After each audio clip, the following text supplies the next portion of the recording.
please. Okay. Good morning, everyone. Today we are still on Wet.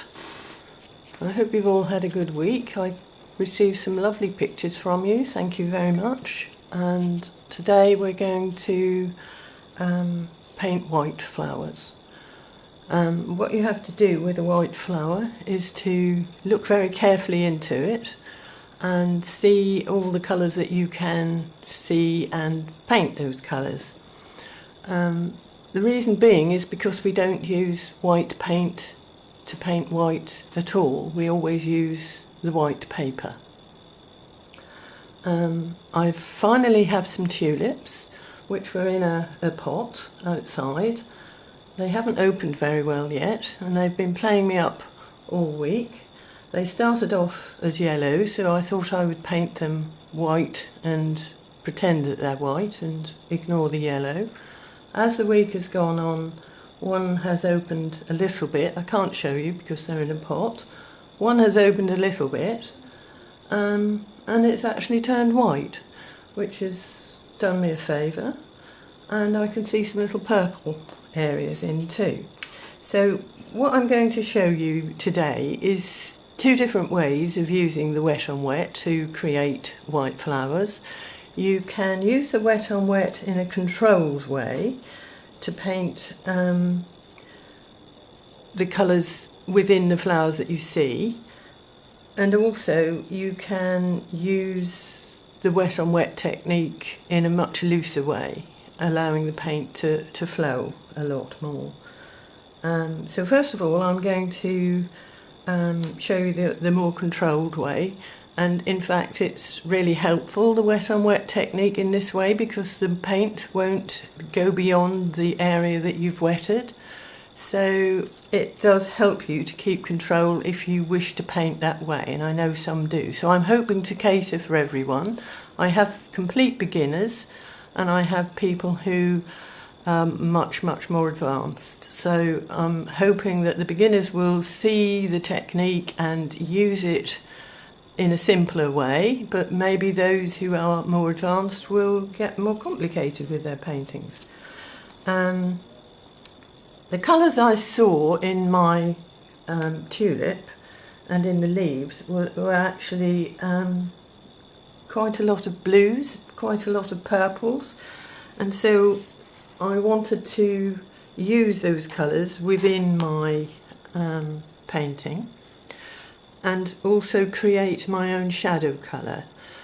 And so therefore I've used cobalt blue and viridian, which is a very unlikely mix, but mixed together they actually do create a very nice grey. And then I've used for my greens Windsor blue, red shade, aureolin and viridian again, but again dropping in quite a lot of the purple. I've used aureolin and quinacridone violet as well to create yet another warmer shadow.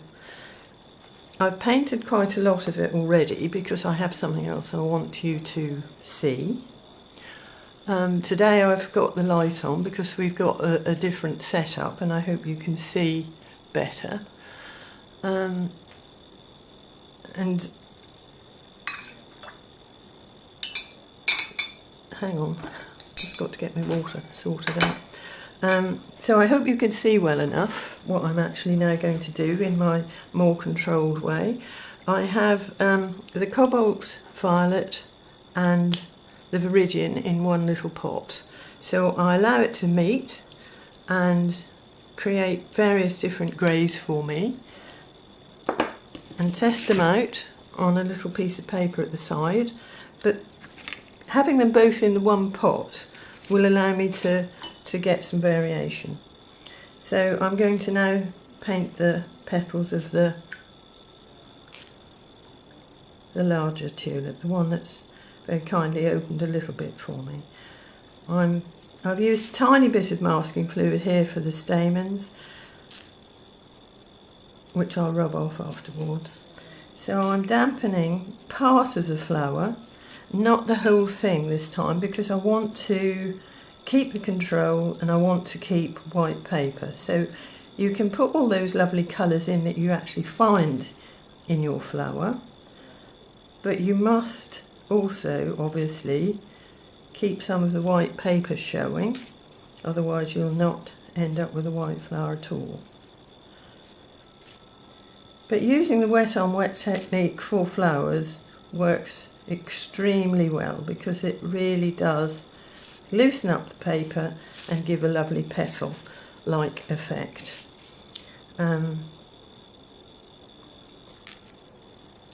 Got one petal behind another here, so I can actually drop a little bit more depth in there to create some nice depth within my flower to create a nice shape.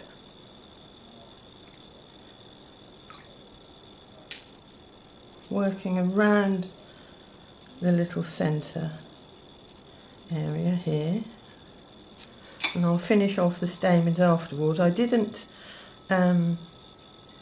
mask off all of the stamens, the whole part of it, because they're darker than the actual flower. So if that's the case, you don't really need to mask them off. Right, so this side is in more shadow actually than the other side, so I've gone a bit stronger with my shadow towards the edge here. I'll try to work quickly because I've got quite a lot to show you today. So that's starting to create the shape now.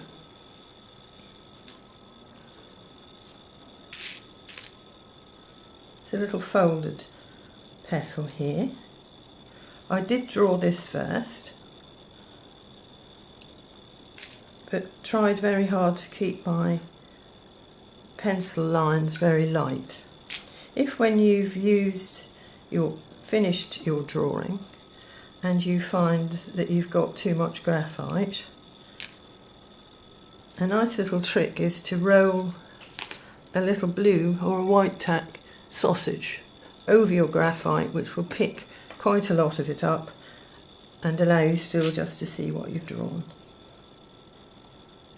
So nice little dark area in here. So any opportunity that you have to put the darks in, do so, because that's what's going to give your flower lots of nice body and shape and stop it from being weak.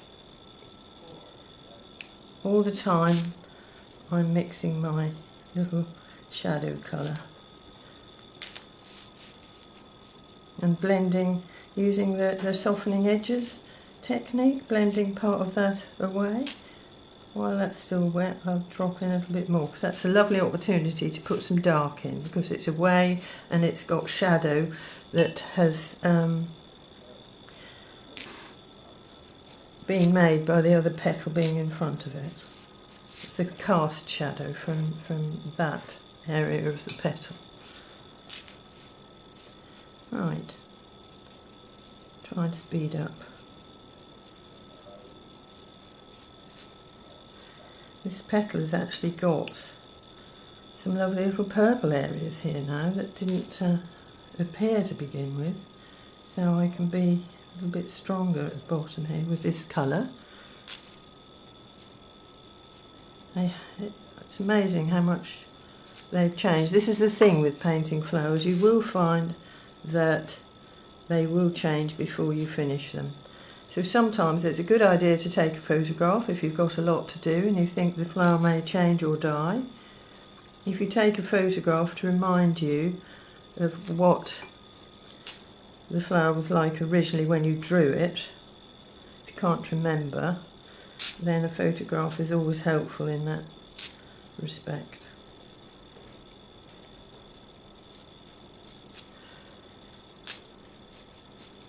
You've got to put colour in, you've got to see whatever you can see in that flower, and if you can't see it, make it up, because obviously something's got to happen, otherwise you've got a blank sheet of paper.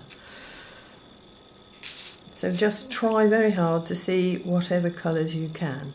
And the best way to bring out a white flower in your picture is to actually put a background around it, which I've already done, as you can see.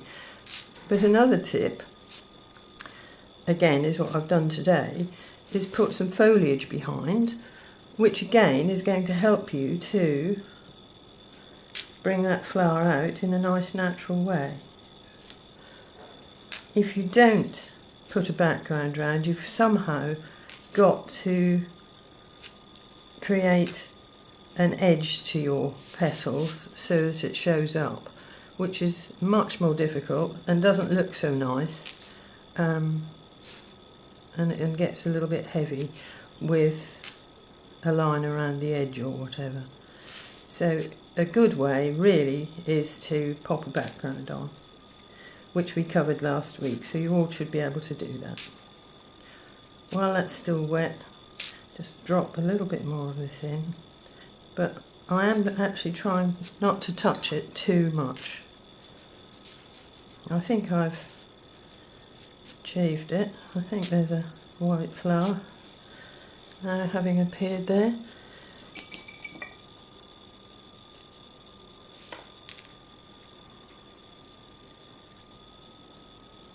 Here's the centre thing.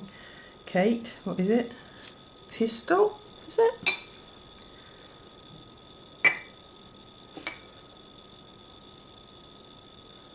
And then I've got these little stamens, which is going to bring some nice colour in to the centre and add a bit more to the focal area. So when you're painting flowers, more than one flower on your page, you've got to create a focal area. So that's my star of the show, that's my focal point. And so always start painting with your focal point and work out from that, not from the top of the picture and down. Because then your focal point will be exactly where you want it to be. Just putting a bit of shadow down each side of the little stamens that I masked off, and I can't rub the masking off obviously till it's dry. But that's my more controlled method of using the wet on wet technique. Hope you can see it well enough. I've obviously created notes again to back all this up. So you should, you know, if you've forgotten what I've said, just read the notes and it'll help you to remember what to do. Okay? You can now go back in and see other little areas where you might actually be able to darken them or whatever, but just, if you like it, leave it and touch it as little as possible. Okay? So that's that one, with my very unusual mix of Viridian and Cobalt Violet. I now want to paint my tulips, which are in various stages of opening, and I've still got a bud, which is nice, in a looser way for you. So what have I got now? I've got my little pot of quinacridone, magenta, permanent rose and cobalt blue. For the, I want to show you that you can actually put quite a lot of colour into your white flowers, but it'll still be a white flower, hopefully. And I've got cobalt blue to create some background, and I'm going to paint the background as I go along.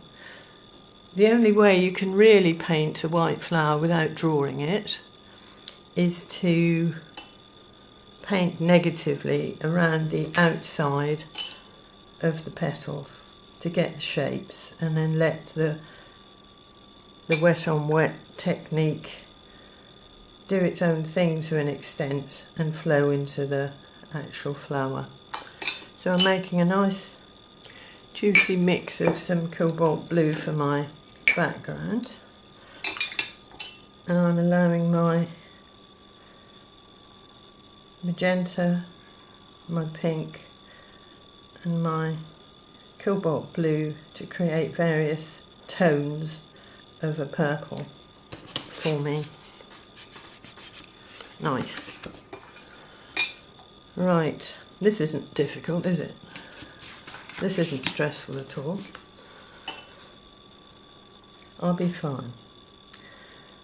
Right, I'll start not with the focal point because I want to work up and then down and not get in my own way. So I'm going to start with a little bud at the top, which is a nice little easy thing to paint, hopefully, in a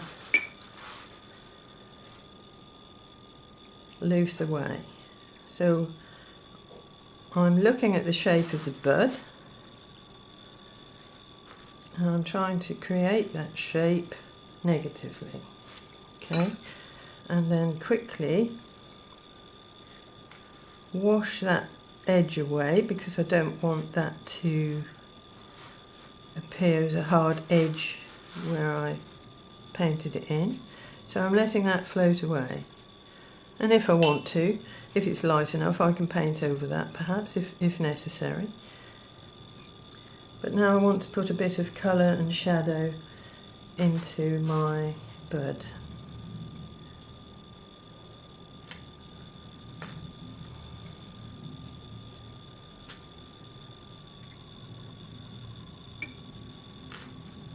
So don't be afraid to use colour.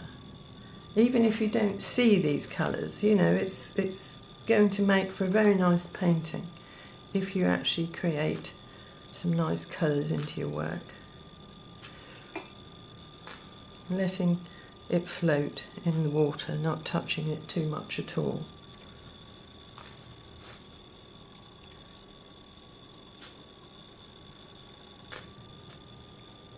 Under normal circumstances, this can actually be quite therapeutic.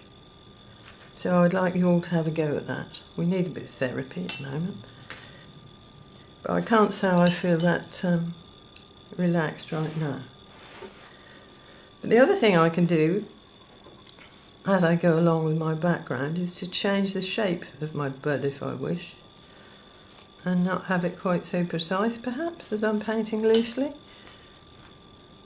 by popping a bit more background on and mixing up the shape a little bit.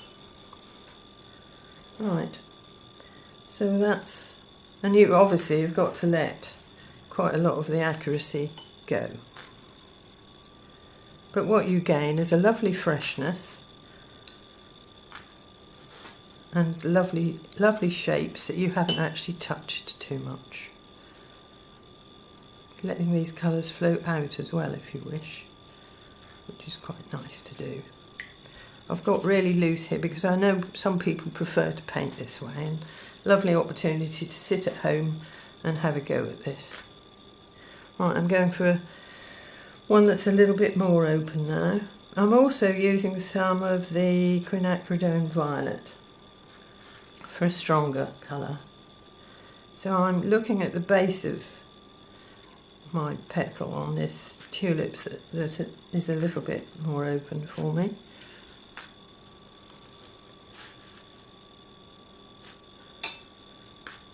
Some people, I think, when they paint wet on wet, wet the whole page.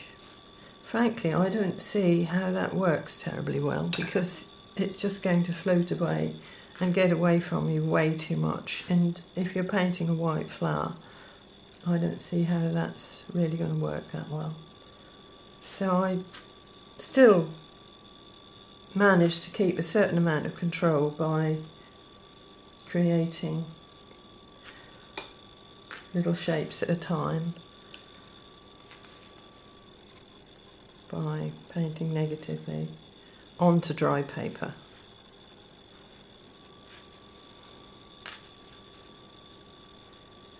And not worrying too much about the accuracy.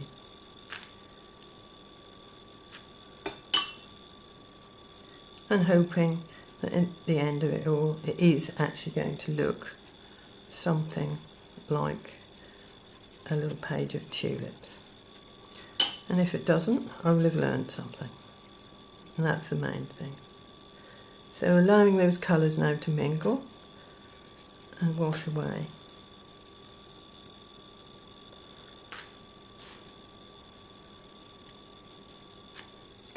There's a lovely edge appeared there, I like that. It is somewhat unpredictable, but lovely things happen.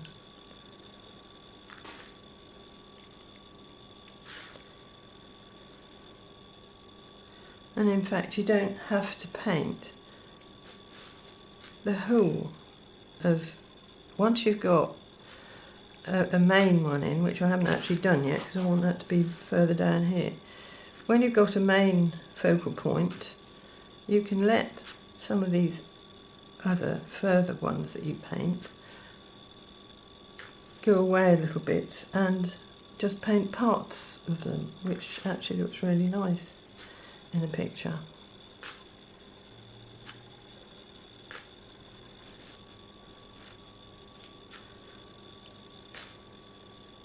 So take your time, painting this way without having to wet the paper all over or anything like that. You actually do have a bit more time to think about what you're doing.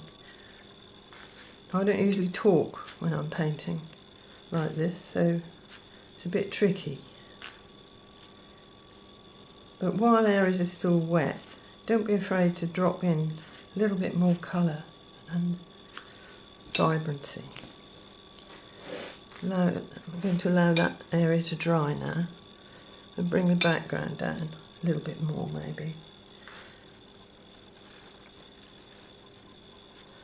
But while that's wet, why not just dryish brush, pull down part of the stalk from there. Right.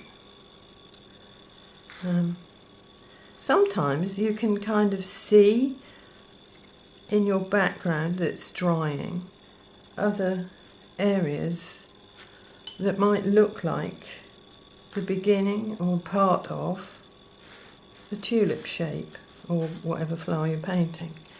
If you do, just allow that to happen and let the picture dictate itself a little bit. So there's a little ghosty one there, which I didn't intend originally, but it's just part of the background, part of the picture. And let's see what we get at the end. Right, now I'm going for the big one at the bottom here. So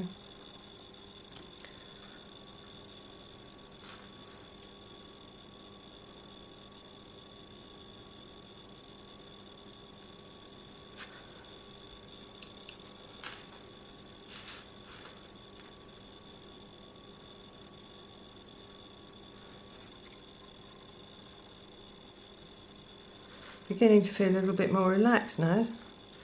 Told you it was therapeutic. Don't worry about various shapes and marks into your background that you think you don't like as you go along, because when it's dry it's all going to look fine.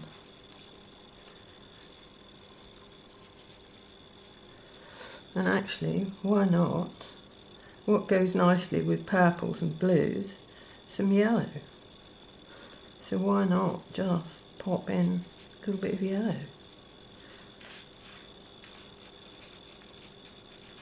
I think a little bit of bright yellow into most pictures gives a lovely sunny appearance. I do dot about when I'm painting because I'm keeping an eye on other things as well. I like painting like that, so maybe you could try keeping an eye out for other things that might be happening in your picture, because while it's still wet is a good opportunity to do something about changing it up. Right, got another petal in the front here.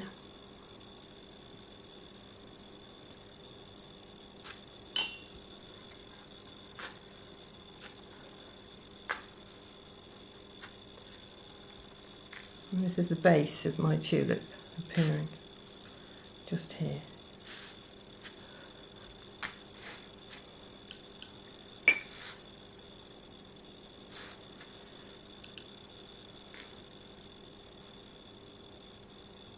Another petal here.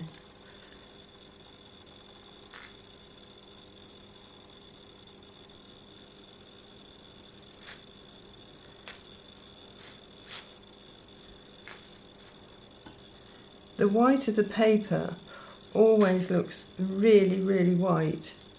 We're always amazed at how white the paper always looks. There's nothing that you could put down there, any white paint or anything, that would look whiter than the white paper. And when a background is on, it tends to look whiter still. Magic. Right, so I need to pop lots more background in here now. I don't want to get too stripy.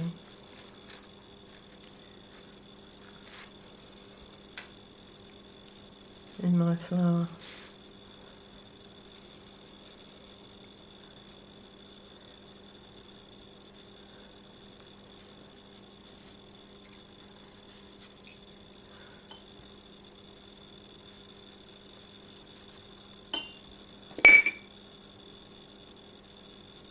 You could even lay some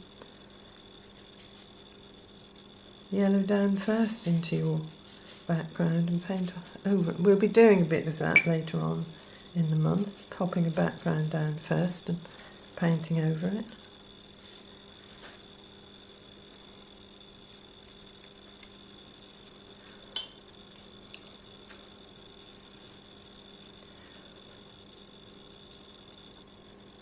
I'm keeping an eye on my tulip all the time.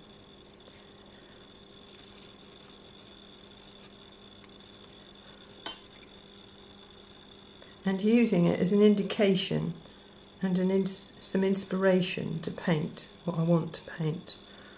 I'm not necessarily copying it exactly as I see it, because that's too difficult.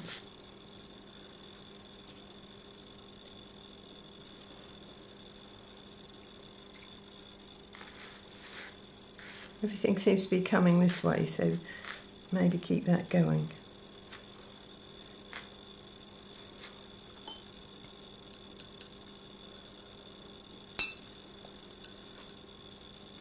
Those strange little marks that I was talking about that you might get in your work as it dries actually are adding some interest to my painting, I think. So please don't keep going back at them and trying to fix them up and make them different. Just leave them.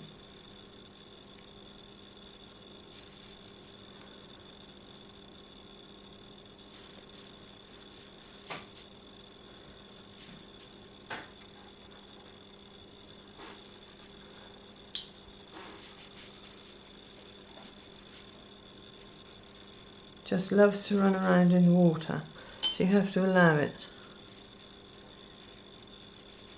It's a very, very versatile medium. It will do all sorts of different things for you, and this is what we're learning as the weeks go by, hopefully.